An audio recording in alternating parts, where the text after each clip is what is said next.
This video covers assembly for the gear drive pan kit. For this project you will need a Phillips head screwdriver and two hex head drivers, a 7/64 inch and a 3/32 inch.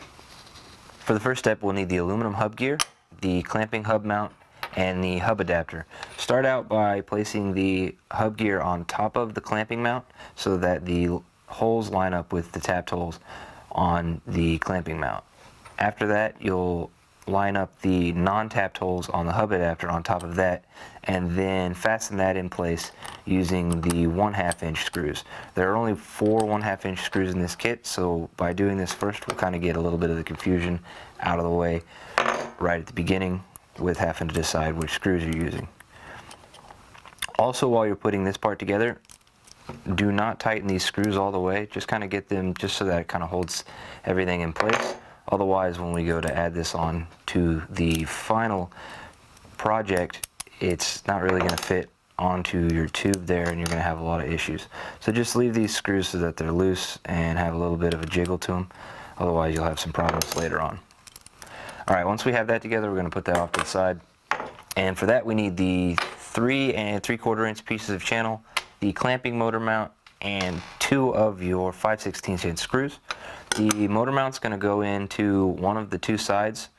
It doesn't really matter which side you choose, and it's going to go into the second set of holes, so 1, 2, onto the side just like that. When you put that together, go ahead and start out on the inside, putting the screw on that one first, because you're going to have 2 screw holes and it's kind of tough to get it in there, especially if you've got another screw in the way. So we'll just go ahead and put that one in first and fasten that in place. And once we have that on, we can add the second screw.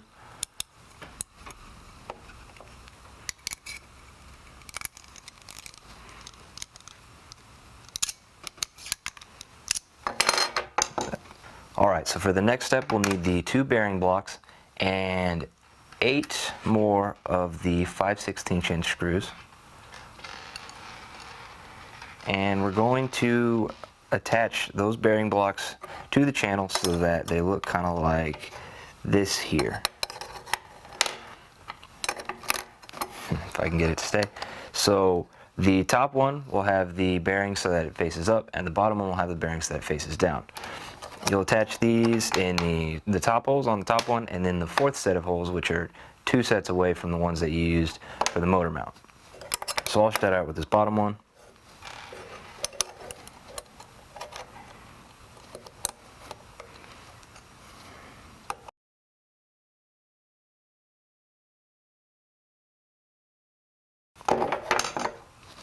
Next you will need the 2 1/4 inch flange tube. You're going to feed that in from the bottom so that the flange is inside the channel.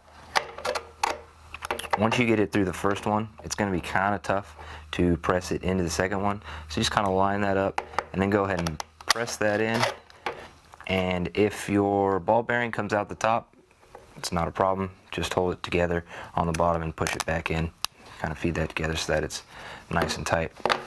Once you have that in, you add the spacer there on the top, and then we'll go ahead and put our gear right in place. Slide the gear on, make sure everything's nice, tight, snug together, and tighten the clamp. And then since we left it loose on top, we'll go back through and tighten up all those screws just so everything fits together nice and snug. Gives you a lot of precision. There you go. Next, we'll add the side mounts to the bottom of the channel. When you put these in, you'll have 2 ways that you can put the channel in. You'll want to have it so that the part that kind of comes out, they're sitting away from the channel, and then you can also put them 2 ways, this way and this way. And you'll know you have it right when the piece sits so that it's flush with the bottom of the channel.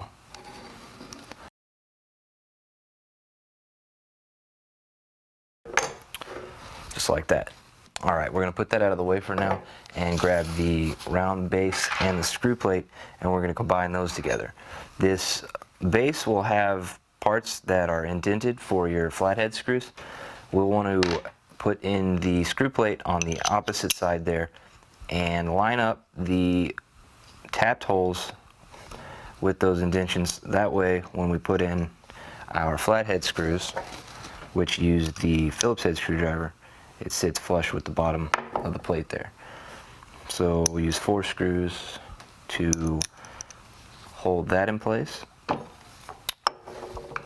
And next we will use the remaining 4 flathead screws to attach the base to our main piece here.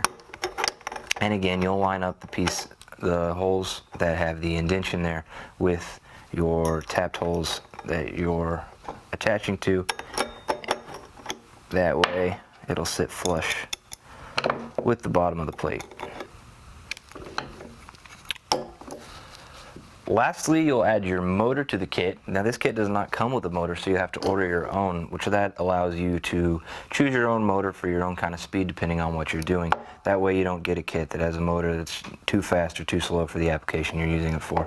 And you'll attach the pinion gear to the shaft, and that uses the 3/32 inch hex key that we have. Once you have that locked onto the motor, put your motor in through the bottom of the kit, and it just kind of twists in place there. And you'll want to twist it so that it lines up with the gear, but don't twist it too much, otherwise you're going to get a lot of torsion and your motor's going to kind of sit at an angle. So you just want to get it just in place like that, and then use your hex key to tighten that in place.